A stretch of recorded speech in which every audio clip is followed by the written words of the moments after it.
"This is what happens when you disobey me," my father said, standing over a fire he'd built from everything I owned, while holding a garden hose to protect his lawn, my clothes, my sketchbooks, my grandmother's handmade quilt, 3 winters of her stitching, gone in 4 minutes. I was 17. I watched the smoke rise and said nothing. 6 years later, I called him. He picked up on the first ring. I said 2 words. What he found in his mailbox that evening changed everything, but not in the way he expected. Before I go on, please like and subscribe if this story speaks to you. Drop your location and local time in the comments. I love knowing where you're listening from. My name is Bethany. I'm 23. Now let me take you back to Dayton, Ohio. The fall I turned 17, the week my father found my college application. The house at 4892 Ridgewood Drive was a 3-bedroom ranch on a 1/4-acre lot in a suburb where every other mailbox had an American flag sticker and every driveway held at least one pickup truck. My father, Gerald Thornton, had re-shingled the roof himself, poured the concrete patio himself, and bolted a brass house number plaque beside the front door that he polished every spring like it was a medal he'd earned in combat.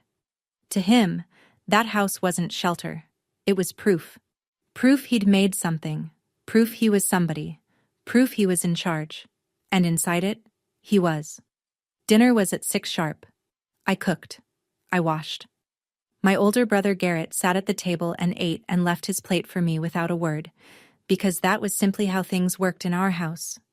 Gerald sat at the head, remote in hand. The television only ever played what he chose, and if the food was late, or the chicken was dry, the silence at that table turned into something with weight, something that pressed down on your shoulders until you couldn't swallow. Gerald kept every important document locked in a steel filing cabinet in the garage: my birth certificate, my social security card, my immunization records.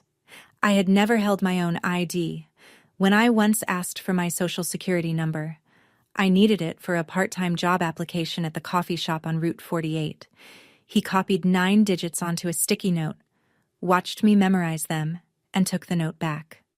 In the living room sat his lazy boy recliner, oxblood leather, cracked at the armrests. Nobody sat in it. Nobody touched it.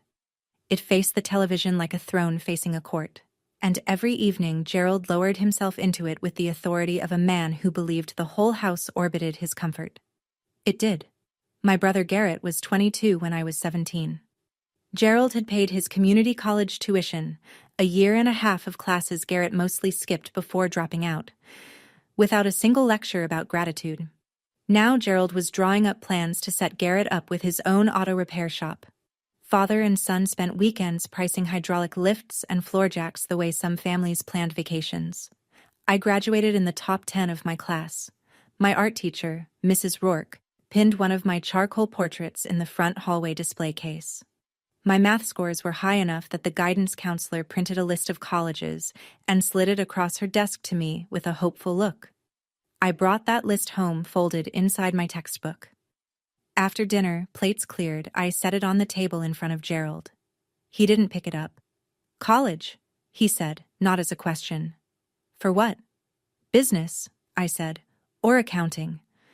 He leaned back. "A girl goes to college, gets a degree, then gets married, and the degree sits in a drawer. You want to owe $50,000 for a piece of paper in a drawer?" Patricia, my mother, stood at the sink, her hands paused on a dish. She didn't turn around. "I could get financial aid," I said. "You could get a job and contribute to this household," he said, "like you're supposed to."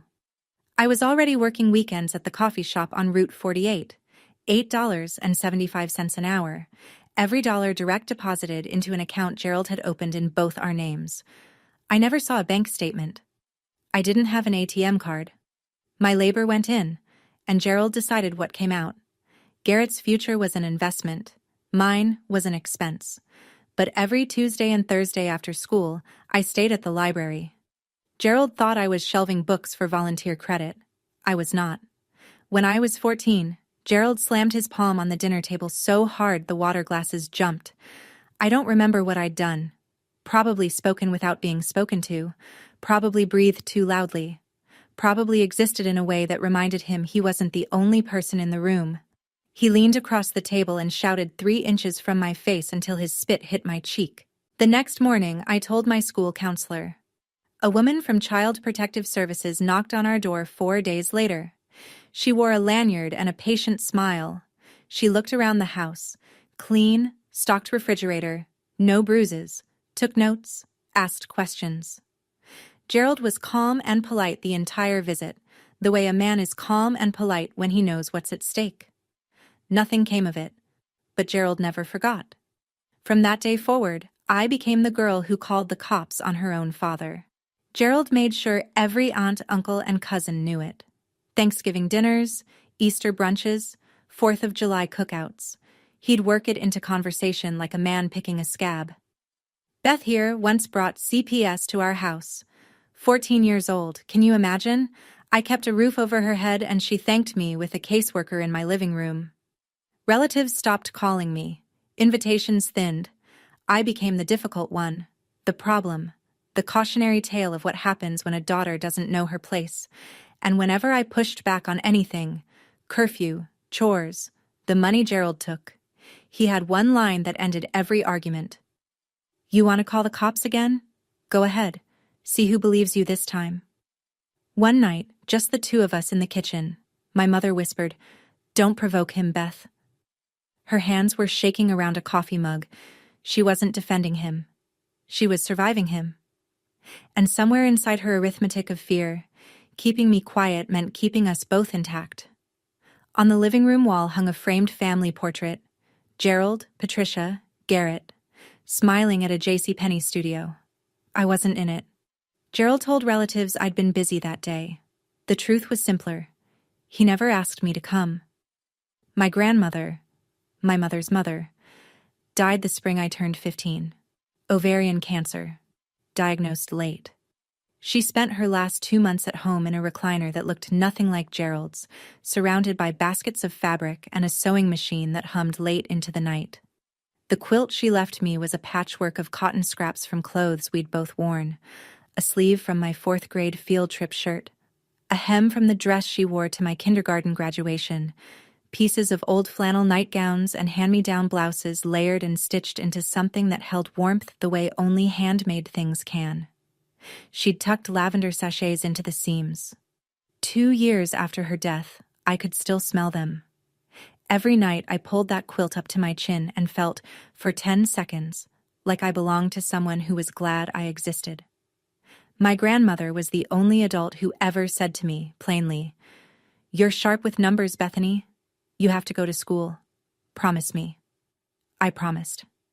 And so, on those Tuesday, Thursday afternoons at the school library, I wasn't volunteering.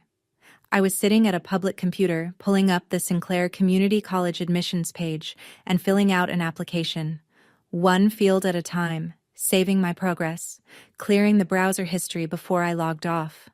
I used the school's address for correspondence. I listed Mrs. Rourke as a reference. I wrote my personal essay about the quilt, about someone building something beautiful out of scraps, about patience as a form of love. I didn't tell a soul.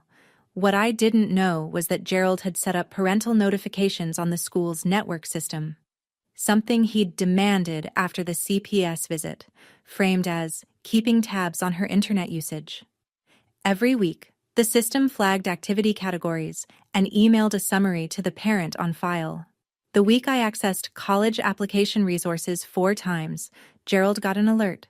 I came home on a Thursday evening and knew something was wrong before I reached the kitchen. The television was off.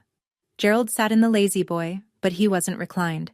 He was upright, both feet flat on the carpet, hands resting on the armrests like a man about to deliver a verdict. The house was silent in a way that silence shouldn't be.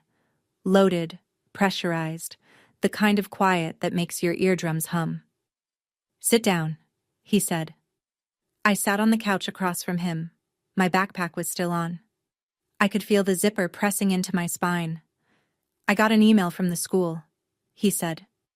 His voice was low and steady, which was worse than yelling. Yelling meant the storm had already arrived. This voice meant it was still building. "College application resources. 4 visits this week. My mouth went dry. You want to explain that? I was looking into... behind my back.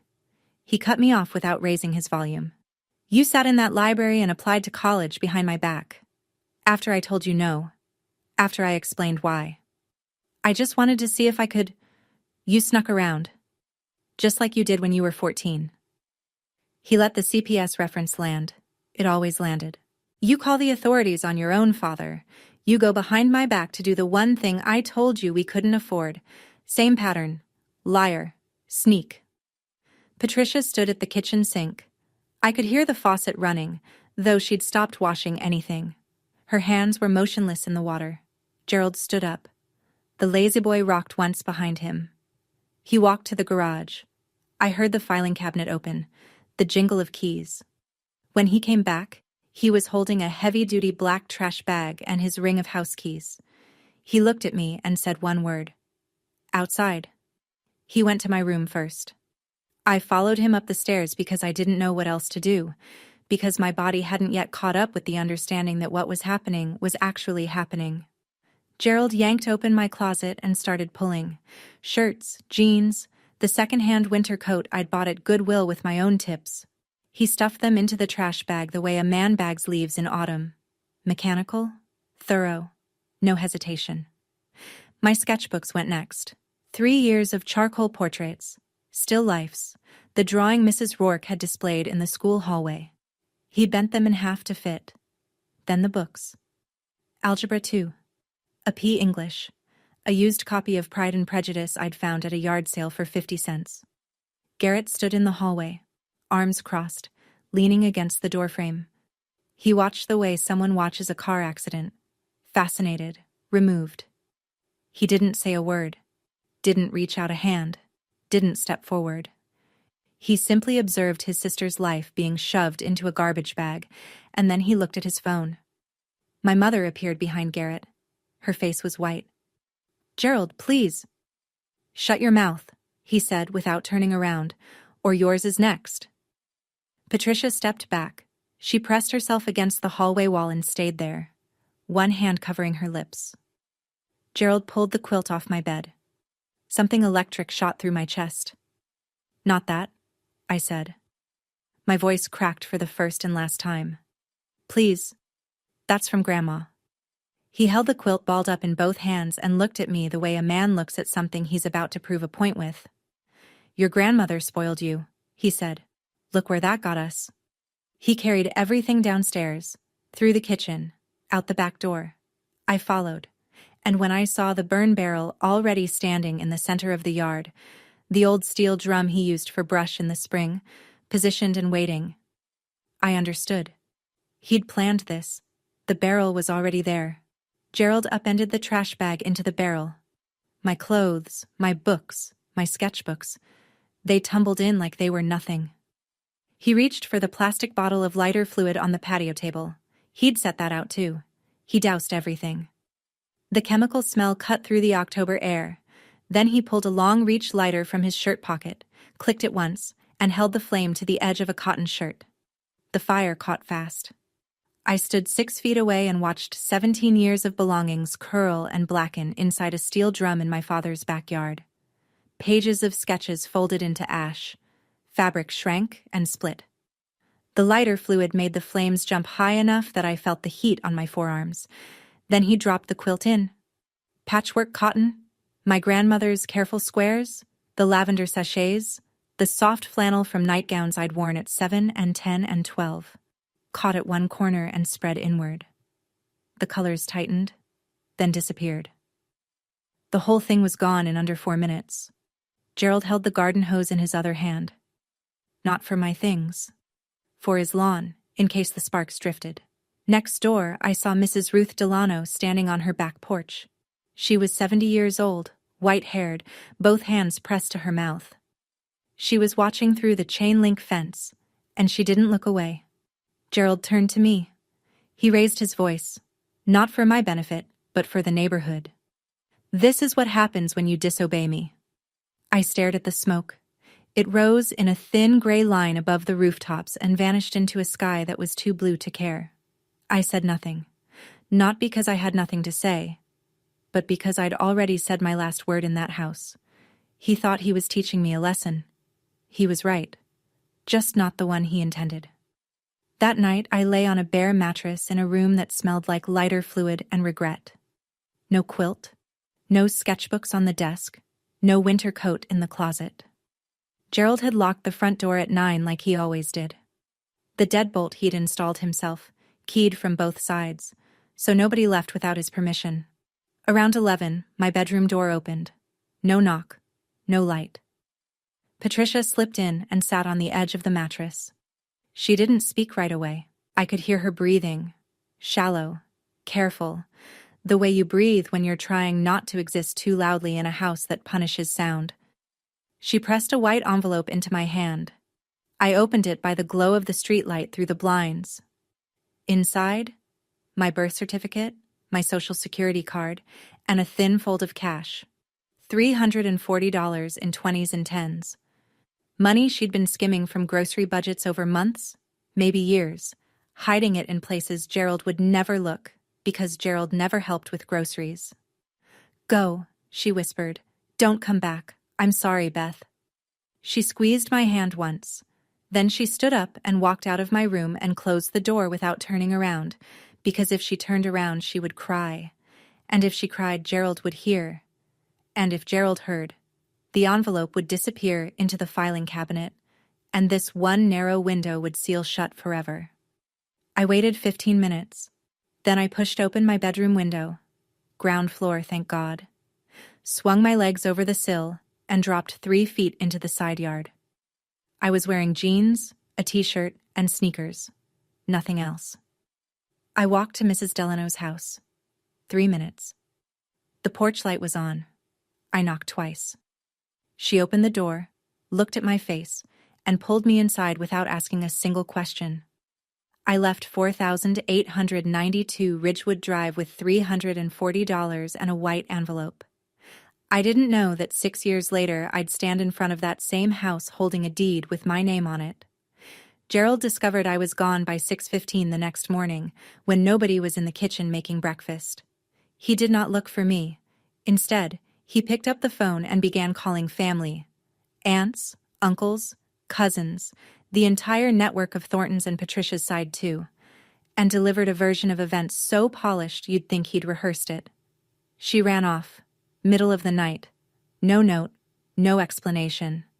After everything I've done, the roof, the food, the clothes, some kids are just born ungrateful. You remember the CPS thing? Same girl, same pattern. The narrative took root immediately because Gerald had spent 3 years fertilizing the soil. The relatives who'd already filed me under difficult now upgraded me to lost cause. Nobody called me. Nobody asked Patricia for my side. Nobody drove around looking for a 17-year-old girl who'd left home in October with no coat. By the afternoon, Gerald had cleared my bedroom. Mrs. Delano, watching from her kitchen window, told me later that she saw him carry out a bookshelf, a small desk, and a floor lamp. Within 48 hours, the room held a weight bench, a standing mirror, and rubber floor mats. Garrett's new home gym. 17 years of my existence, painted over in a weekend. Gerald also called the school, told them I'd transferred to live with relatives. The secretary logged it without follow-up. My guidance counselor, the one who'd printed that college list, never got the chance to ask where I'd gone. Mrs. Delano sat me at her kitchen table that first morning, pushed a plate of scrambled eggs toward me, and said, "Eat first, then we'll figure out what comes next." She pulled a phone book from a drawer and found the number for the Montgomery County Youth Services Shelter. She drove me there herself in her Buick, and she didn't cry until after she'd pulled away from the curb. That shelter became my address. A bunk bed, fluorescent lights, a 10 o'clock curfew, and 3 other girls who were each carrying their own version of the same story. The shelter smelled like industrial cleaner and microwave popcorn. The mattresses were vinyl. The showers ran lukewarm for exactly 7 minutes before the timer cut them off.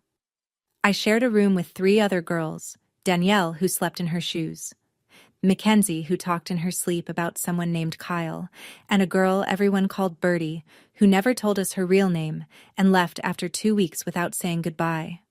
A social worker named Mr. Foss helped me open a bank account in my own name for the first time in my life.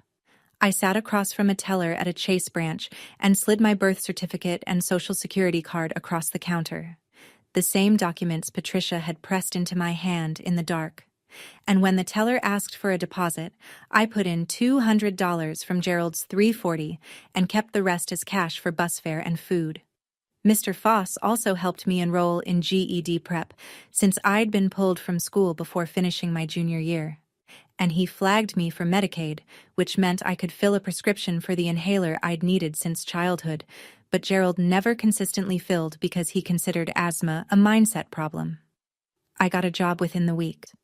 Cashier at a gas station convenience store on 3rd Street, night shift, $9.50 an hour. I stood behind a bulletproof partition and scanned energy drinks and lottery tickets from 10 p.m. to 6 a.m. and walked back to the shelter in the gray pre-dawn light. I kept Patricia's envelope in the inside pocket of my jacket at all times. Not for the money. That was mostly spent. For the proof that she'd tried. That she'd loved me in the only way Gerald's house allowed. The first thing I bought with my own paycheck was a pair of sneakers from the clearance rack at Walmart. $12, white with a blue stripe.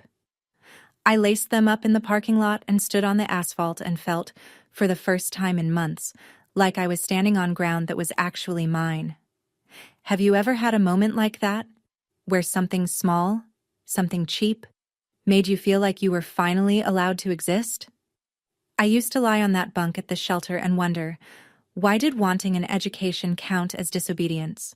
Why was ambition betrayal? If you grew up in a house where your dreams were treated as disrespect, you know exactly what I mean. Tell me in the comments. I read every single one. I passed my GED 4 months later, scored in the 92nd percentile in math. My grandmother would have been proud.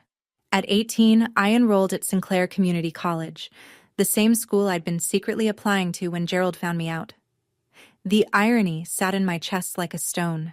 Financial aid covered most of the tuition. My convenience store wages covered the rest. Barely.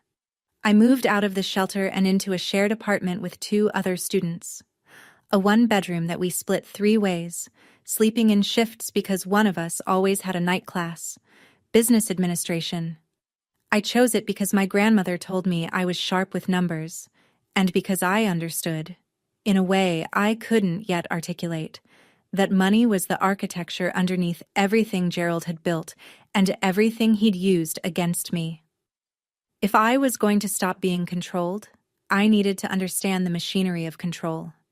300 miles of interstate and a different area code separated me from Ridgewood Drive, but Dayton has a way of pulling you back through rumor. A cousin I hadn't spoken to in 2 years sent me a Facebook message. Your dad took out a loan on the house. Something about Garrett's shop. I looked it up. Public Records, Montgomery County Recorder's Office.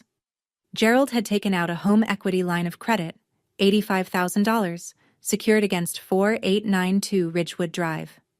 The funds were dispersed the same month a new business entity registered with the state.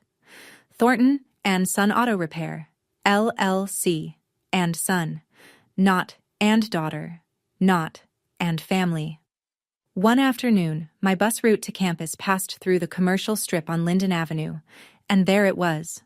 A freshly painted sign with blue background and yellow block letters. Thornton and Son Auto, mounted on a building Gerald had leased, with money borrowed against the only thing of value he owned. $85,000 on his son's dream.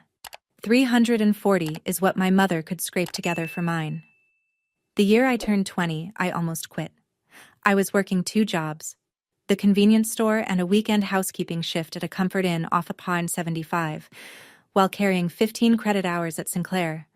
My alarm went off at 5:30 every morning, and some nights I didn't get to sleep until 1. I ate ramen and peanut butter sandwiches and free continental breakfast leftovers that the hotel let staff take home in styrofoam containers. I nearly failed accounting 201.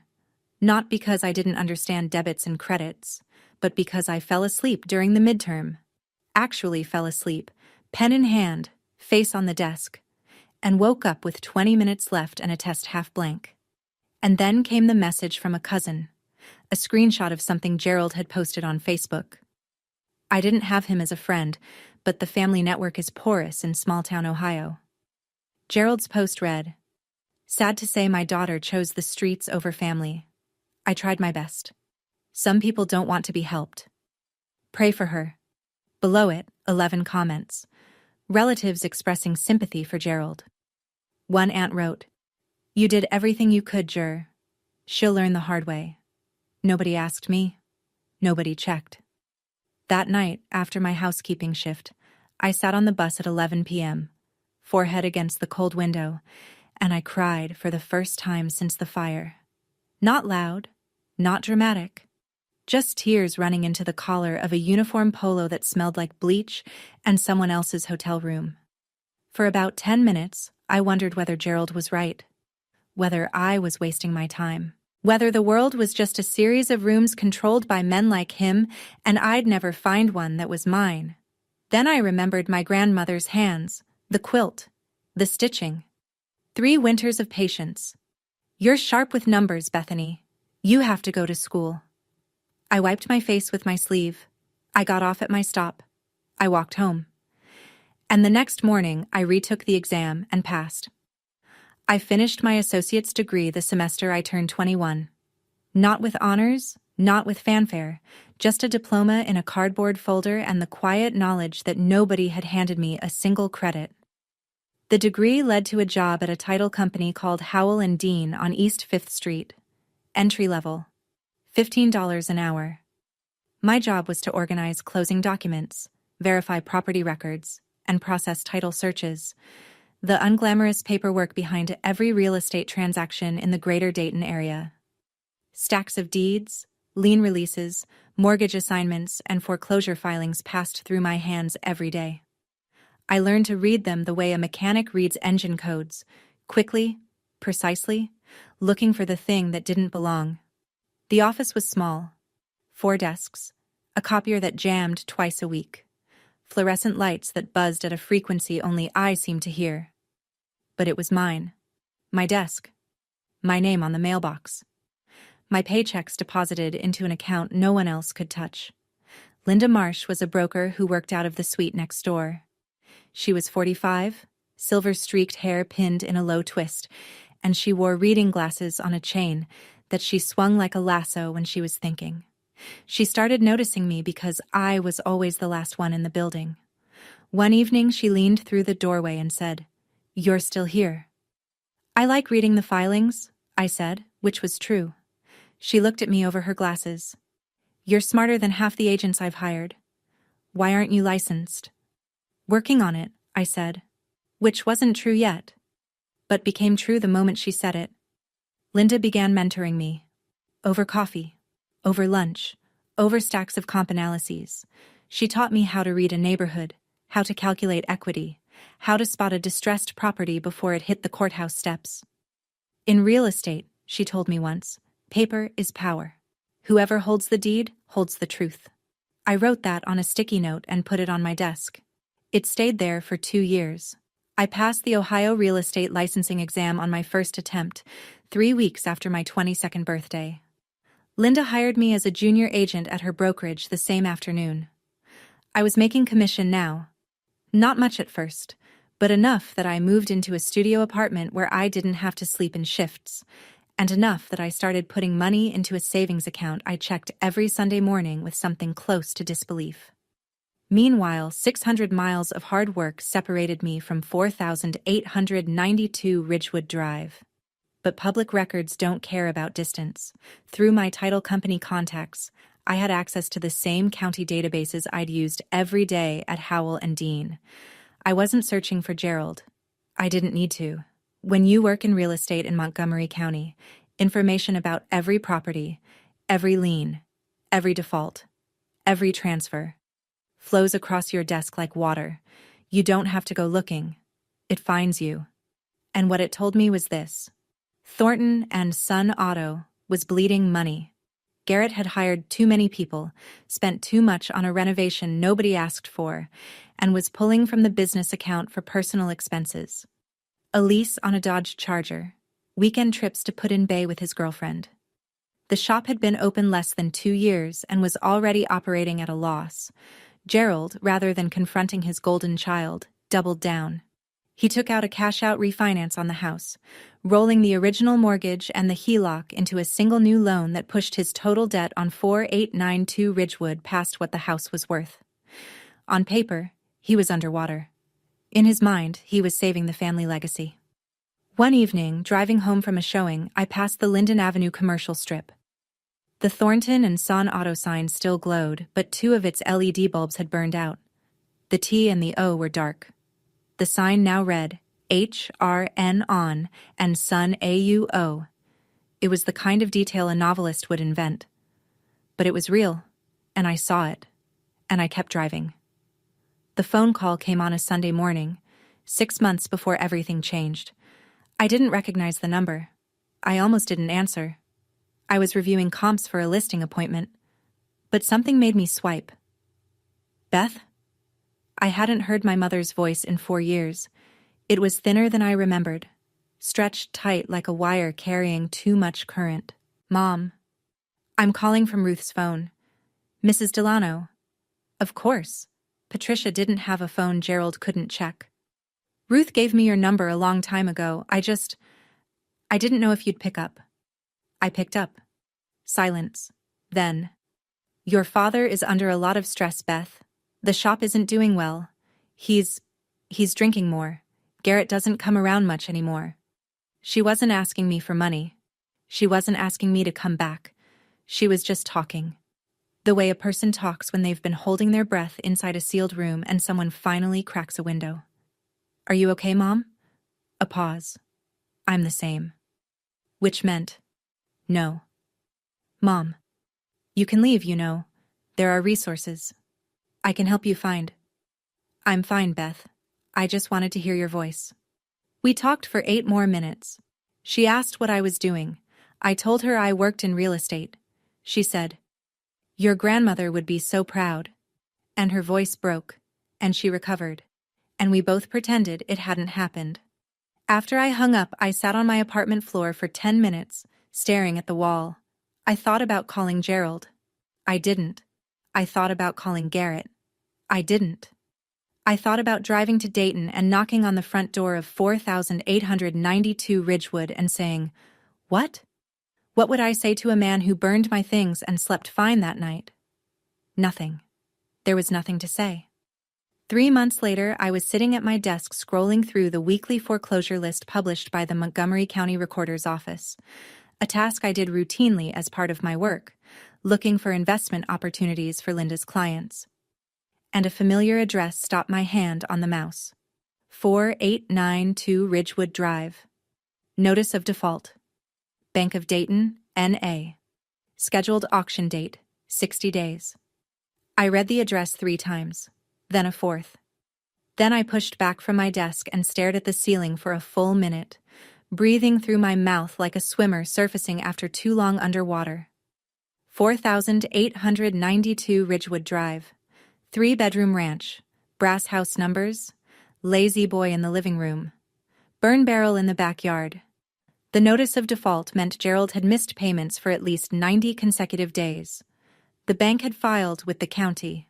A notice of sale would follow, and then the house would go to auction on the courthouse steps, open to any bidder with a cashier's check and a pulse. Gerald Thornton, the man who had built his entire identity around that house, who had polished the brass numbers every spring, who had re-shingled the roof with his own hands, who had told me at least 100 times that his house meant his rules, had borrowed against it until the bank decided it wasn't his anymore. I pulled the full record. The HELOC from 3 years ago, $85,000. The cash-out refinance from 2 years ago, another $60,000 on top. Total debt secured against a house worth maybe $185,000 on a good day. Gerald hadn't made a mortgage payment in 6 months. The bank had followed every required step. Notice of default, right to cure, notice of sale. And Gerald had done nothing. No payment, no negotiation, no short sale. Either he didn't understand the paperwork, or he was too proud to ask for help, or both. I closed the browser tab. I opened it again, I closed it. I went to the break room and poured a cup of coffee and stood by the window. I remembered the fire, the quilt, the lighter fluid, the garden hose he held to protect his lawn. My house. My rules. Not anymore, I said out loud, to no one. Then I went back to my desk and pulled up the auction calendar. I told Linda before I told anyone else. We were sitting in her office, a corner room with a window overlooking a strip mall parking lot, which sounds depressing, but Linda had filled with potted ferns and framed photos of her closings, and it felt more like a greenhouse than a workplace. I need your advice, I said, not as my broker, as someone I trust. She set down her reading glasses. Go. There's a property going to auction in Montgomery County. 3-bed ranch, 1/4 acre.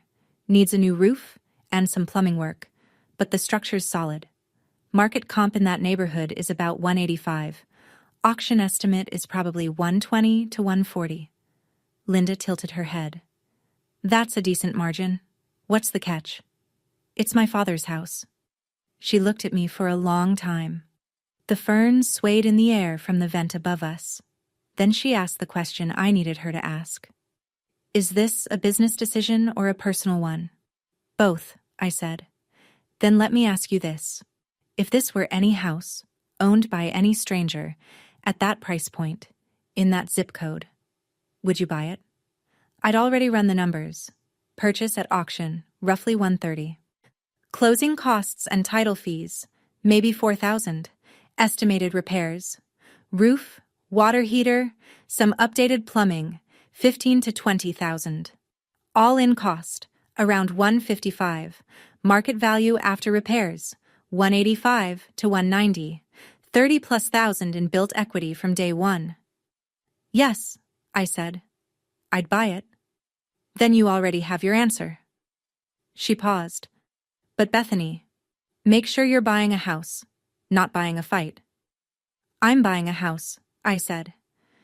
If it also happens to be the house where my father burned everything I owned, that's his problem, not mine. Linda looked at me over her glasses. Then she nodded once, slowly, the way she did when a deal made sense to her. I'll help you with the pre-approval, she said. I didn't go looking for this, but I wasn't going to look away either. I spent the next 3 weeks preparing the way Linda had taught me, the same way I'd prepare for any investment property, with the same spreadsheets and the same due diligence, because if this was going to work, it had to be clean. I ran the title search myself. The deed was in Gerald's name alone. Patricia was not on the title. A decision Gerald had made when they bought the house 24 years ago, claiming it simplified things. What it actually simplified was control. If the house was only in his name, Patricia had no say in what happened to it. She couldn't sell it, refinance it, or prevent him from borrowing against it. She was a guest in her own home and always had been. I verified the liens, the original mortgage, the HELOC, the cash-out refinance, all secured by the property, all in default. I confirmed the auction date, the location, Montgomery County Common Pleas Court, and the deposit requirement, a cashier's check for 10% of the opening bid, due at the time of sale. I got pre-approved for an investment property loan through a local credit union Linda had worked with for years. Combined with my savings, 4 years of commission checks, gas station shifts, hotel housekeeping wages, every dollar I'd earned since the day I climbed out of that bedroom window. I had enough for the deposit, and then some. The night before the auction, I couldn't sleep. I sat on my apartment floor with a mug of tea, and the only photograph I still owned from my old life, a Polaroid of my grandmother holding me at age 5, taken at a church picnic. I was laughing. She was looking down at me like I was the only good thing in the frame. I tucked the photo back into my wallet and set my alarm for 6 a.m. Tomorrow, I would stand on the steps of the Montgomery County Courthouse and bid on the house where my father had told me I was nothing. The cashier's check in my bag was for $14,000, 10% of the opening bid.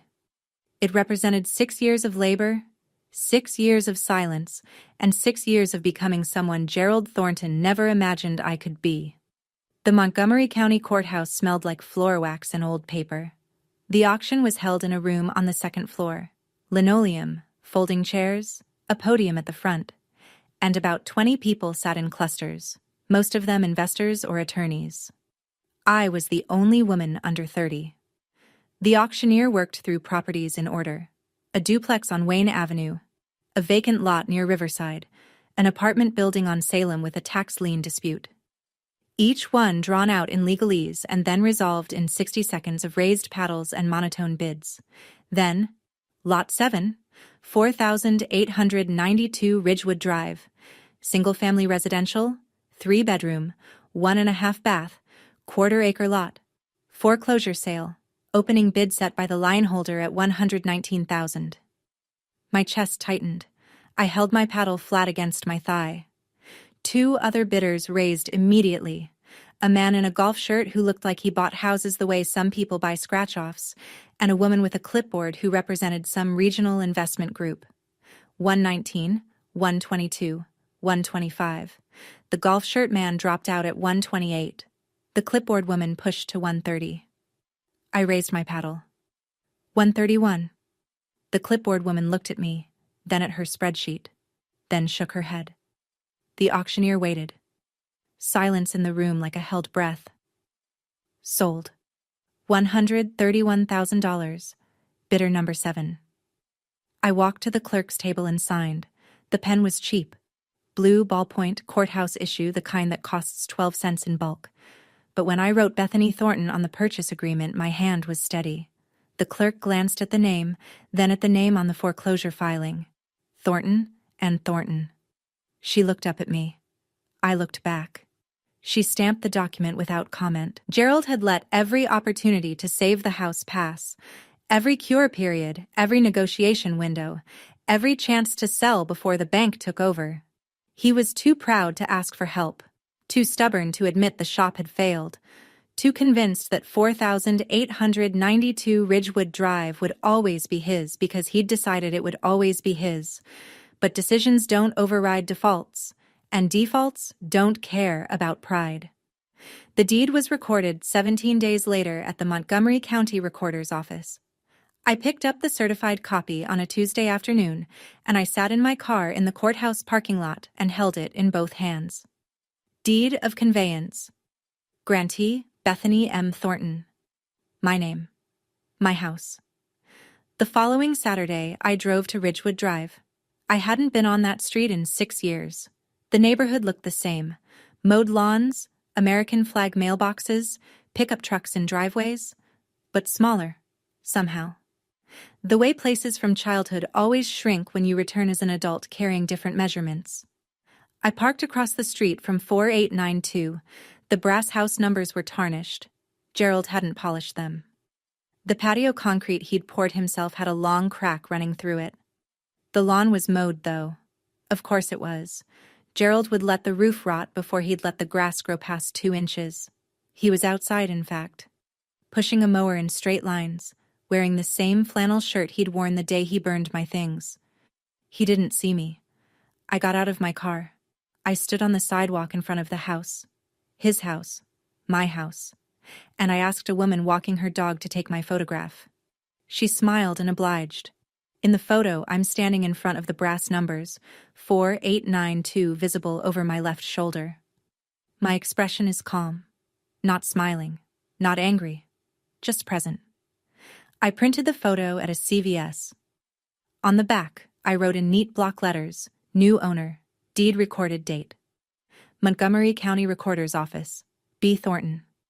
I slid it into a white envelope.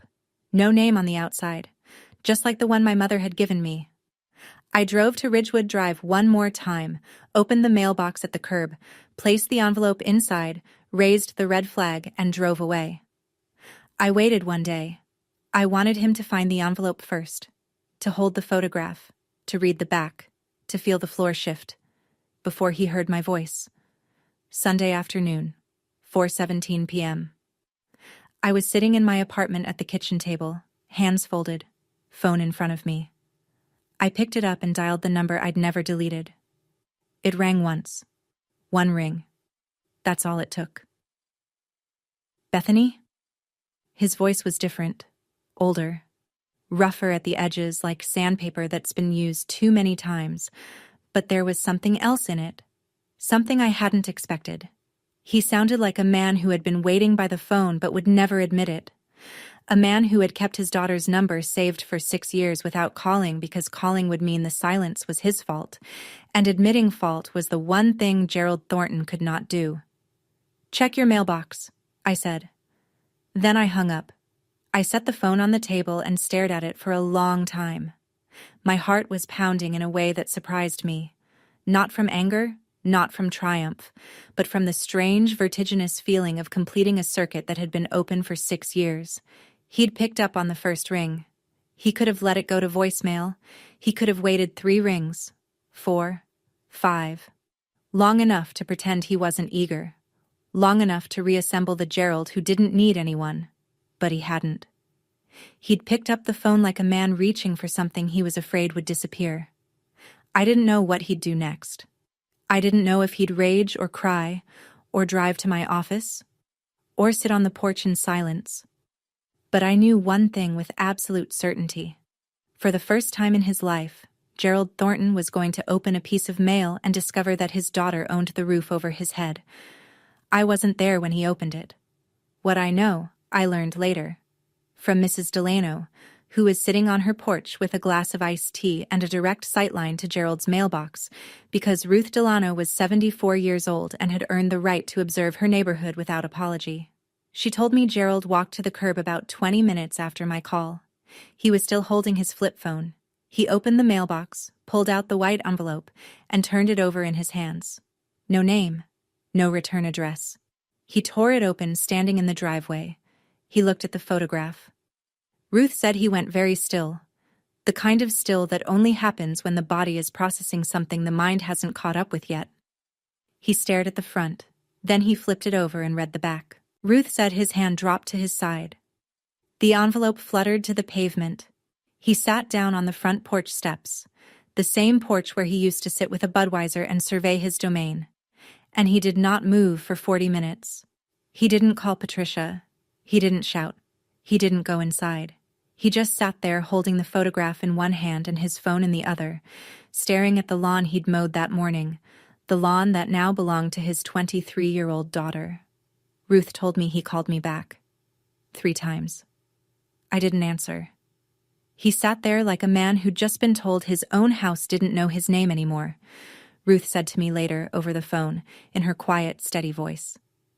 I said nothing. "You okay, sweetheart?" she asked. I thought about it. Actually thought about it. "Yeah," I said. "I think I am." For 6 years, Gerald had controlled who got to speak and who had to stay silent. Now the silence was his, and I was the one who'd chosen not to fill it. 2 days later, Gerald walked into the offices of Marsh & Associates Realty at 10:15 on a Tuesday morning. I was at my desk, second cup of coffee, reviewing a listing agreement for a property on Huffman Avenue. Linda was in her office with the door open. 2 other agents, Mark and Denise, were at their desks. A client couple sat in the waiting area flipping through a home search binder. The door opened and Gerald stepped in like he was entering a courtroom. Flannel shirt, work jeans with a grease stain on the left knee, ball cap that read Thornton and Son Auto, the logo of a business that had closed 3 months ago. He looked older, thinner in the face, heavier under the eyes.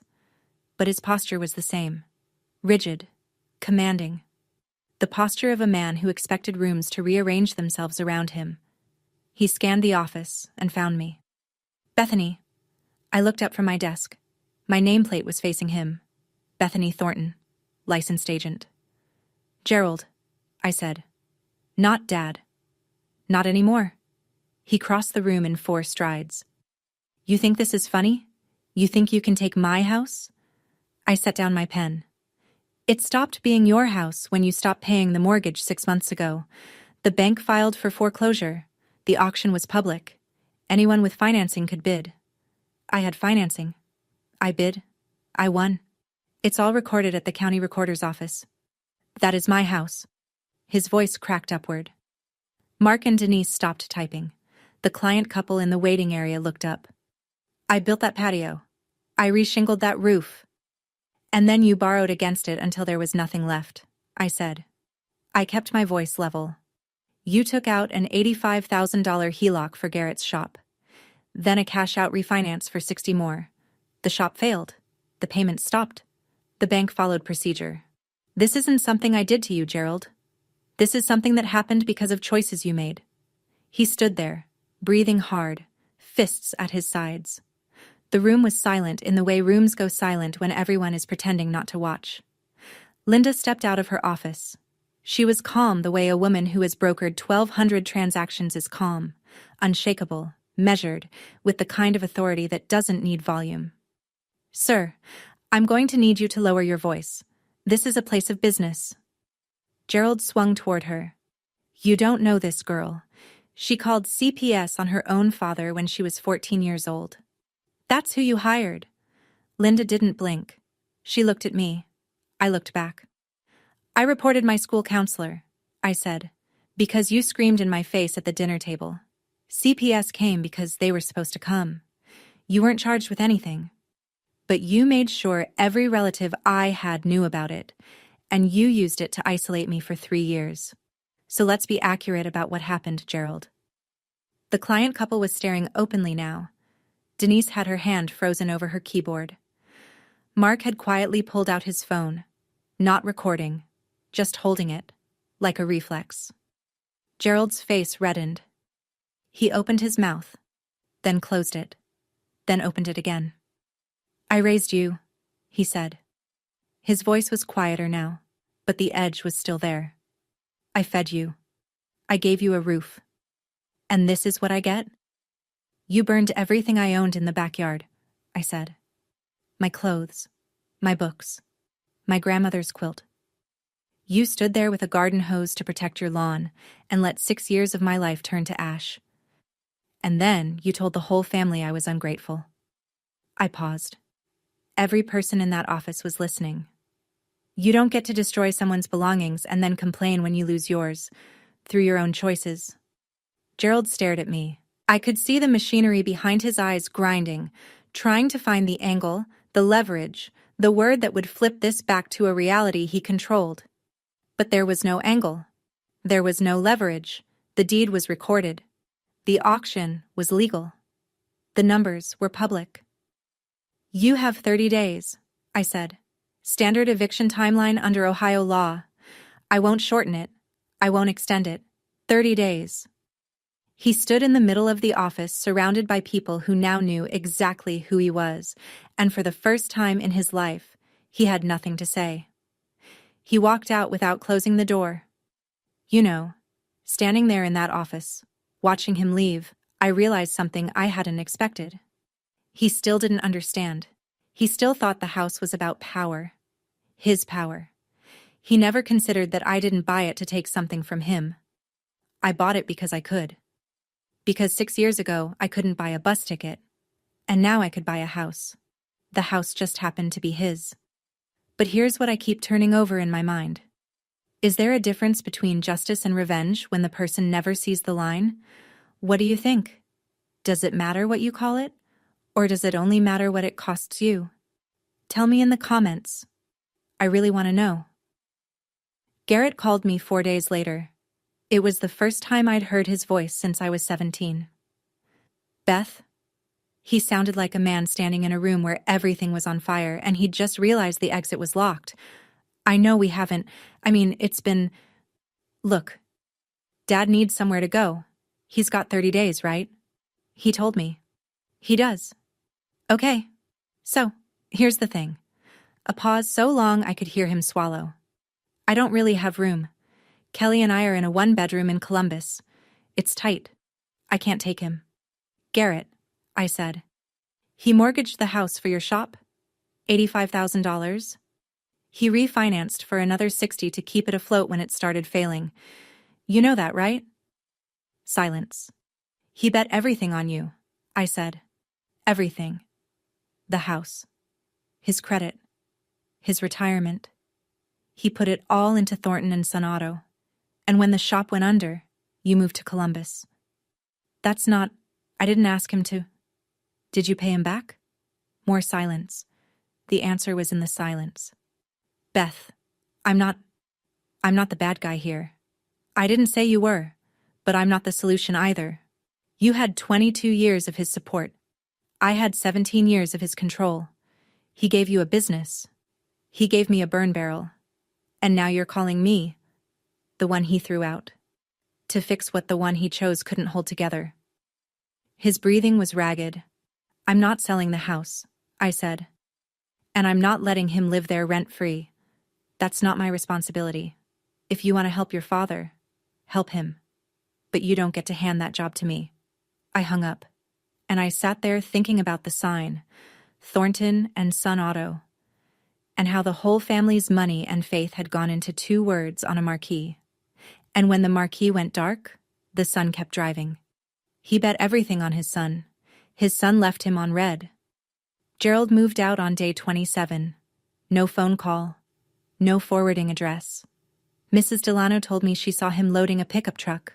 A borrowed one, not Garrett's. With boxes, a duffel bag, and the lazy boy recliner. He drove to a cousin's house on the other side of Dayton. The throne came with him. The kingdom didn't. I waited a week. Then I drove to 4892 Ridgewood with a locksmith, a contractor, and a chest full of feelings I hadn't sorted yet. The house was dimmer than I remembered. Gerald had left it in rough shape. Stained carpet, a dripping kitchen faucet, a living room that smelled like Budweiser and old newspaper. But the bones were solid. The walls were straight. The foundation hadn't cracked, even if the man living on top of it had. I walked through every room, making notes for the contractor. New roof, water heater, update the plumbing in the hall bath, repaint. It was a project, not a miracle. The kind of house I'd learned to see potential in because Linda taught me to look past the surface. Then I reached the back bedroom.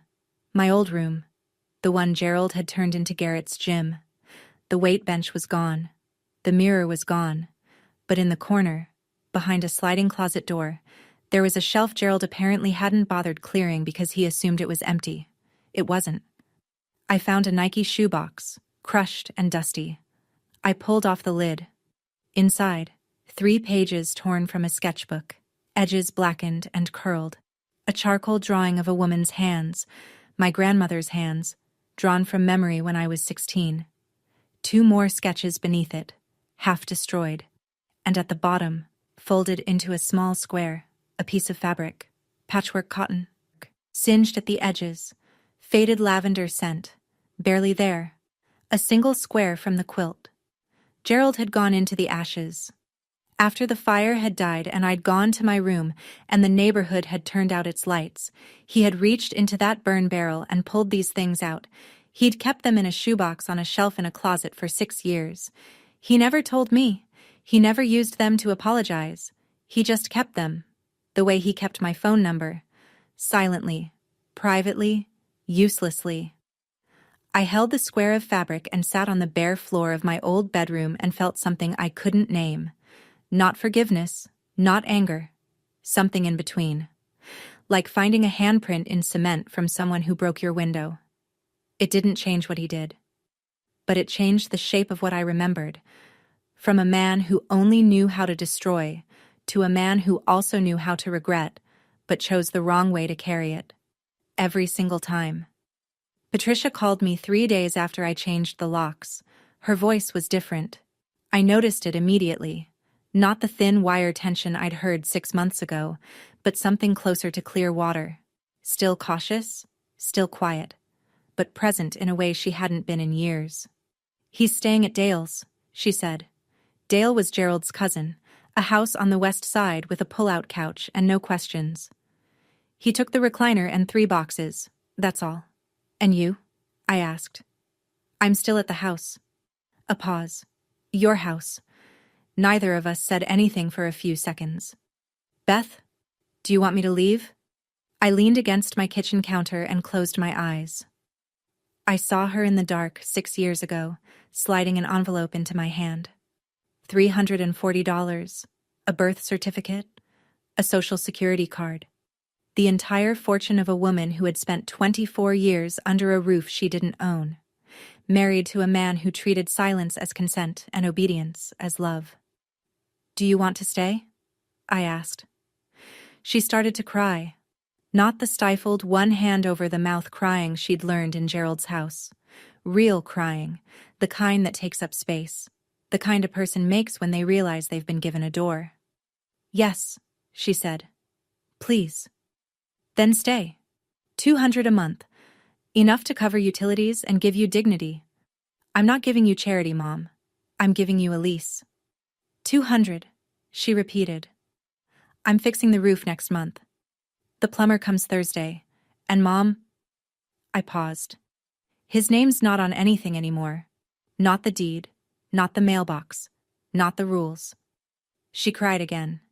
But this time it was the kind of crying you do when a weight lifts and your body doesn't know how to be that light yet. "I should have done more, Beth. I know that." "You gave me the envelope, Mom. That was enough to start." That night, for the first time in 24 years, Patricia Thornton slept in a house where the front door was unlocked because the person who owned the deadbolt was her daughter, and her daughter believed in doors that open from the inside. I spent the next 4 weekends at 4892 Ridgewood with a toolbox, a contractor named Eddie who owed Linda a favor, and a stubbornness I apparently inherited from the one person I least wanted to resemble. We tore off the old shingles and laid new ones, charcoal gray instead of Gerald's faded brown. I chose the color myself, standing in the Lowe's paint aisle for 20 minutes, running my fingers over sample cards. I repainted the exterior, soft white with slate blue trim, a palette so different from Gerald's beige and brown that the house looked like a completely different structure from the street. Which was the point. The brass house numbers stayed. I cleaned them, though. They deserved better than neglect. Inside, Patricia and I pulled up the stained carpet together and discovered hardwood floors underneath that Gerald had covered when they moved in because he didn't like the sound of footsteps. We sanded them and sealed them, and the house filled with the smell of polyurethane and new beginnings, which are not the same scent but arrive in the same season. I converted the back bedroom, the gym, the closet, the room that had once been mine, back into a bedroom. New paint, new curtains. And on the wall, in a simple oak frame behind glass, I hung the square of quilt fabric I'd found in the shoebox, singed edges and faded lavender, preserved. Mrs. Delano came over one Sunday with a flat of marigolds and 2 bags of potting soil. We knelt in the backyard together, in the same spot where the burn barrel had stood, and we planted flowers. Gold and orange, the kind that come back every year without being asked. "He burned things in this yard," I said. Ruth pressed soil around a seedling and smiled. "And you planted them." Gerald called in October, 5 months after the auction, 1 month after the marigolds bloomed. I was sitting on the front porch, my front porch, drinking coffee and watching the neighborhood settle into the kind of early evening stillness that makes Ohio suburbs feel like paintings. The trees on Ridgewood Drive were turning. Mrs. Delano waved from her yard. Patricia was inside, watching television. Whatever she wanted, as loud as she wanted. My phone buzzed. Gerald's number. I looked at it for 3 rings. Then I answered. "Bethany." His voice was gravel and distance. "Gerald." A pause so long I could hear a dog barking 2 streets over. "You were always stubborn," he said. "I was always determined," I said. "You called it stubborn because it didn't serve you." Another pause. I could hear him breathing. The heavy, labored breath of a 56-year-old man whose pride had cost him everything and whose lungs weren't what they used to be. "How's your mother?" he asked. It was the first time he'd asked about Patricia in a conversation with me. Not my wife. Not her. "Your mother." "She's good," I said. "She's at Ridgewood. She's safe." He didn't respond to that. I don't know if he could. "Gerald," I said, "I'm not going to pretend that what you did was okay. The fire, the isolation, the way you erased me from the family. I'm not going to pretend any of that didn't happen." I paused. "But I'm not going to punish you forever either. I won't make it easy. But I won't seal the door." "So what is this?" he asked. "This is a conversation," I said. That's all it is right now. He was quiet for a long time. Okay, he said, and hung up. I set the phone down on the porch railing and picked up my coffee. The sky was amber and darkening. Somewhere inside, Patricia laughed at something on the television, a sound I hadn't heard from her in years, maybe ever. And the windows glowed with a warmth that had nothing to do with the thermostat. He lost this house the same way he lost me, by refusing to believe we could leave. I'm sitting on the porch again as I tell you this. Morning this time. Early, before the neighborhood wakes up. Coffee in a mug I bought at a thrift store, the kind with a chipped handle and a faded floral print that reminds me of fabric in a quilt. The lawn is mine. The roof is mine. The brass numbers that read 4892 catch the sunrise.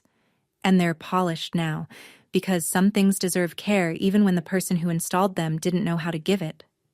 I didn't buy this house to get revenge. I bought it because it was a sound investment, because I had the knowledge and the capital and the license to make the decision, and because 6 years ago I was a 17-year-old girl standing in this yard with nothing, watching everything I'd owned turn to smoke, and I'd promised myself, silently, without witnesses, that I would build something from the ashes. I just didn't know the something would be this literal. If there's a lesson, it's not the one you'd expect. It's not, work hard and you'll show them. It's not, the best revenge is success. It's simpler and harder than that. My grandmother stitched that quilt over 3 winters. She cut fabric, chose patterns, threaded needles, and sat in a recliner night after night, making something that held warmth, because she wanted me to be warm. It took patience. It took hands. It took time she didn't know she was running out of. I lost everything and built it back in 6 years. Both were made by hand. If you're in your first year, the year where everything is ash and you're standing in a yard with nothing, I want you to know that is not the end.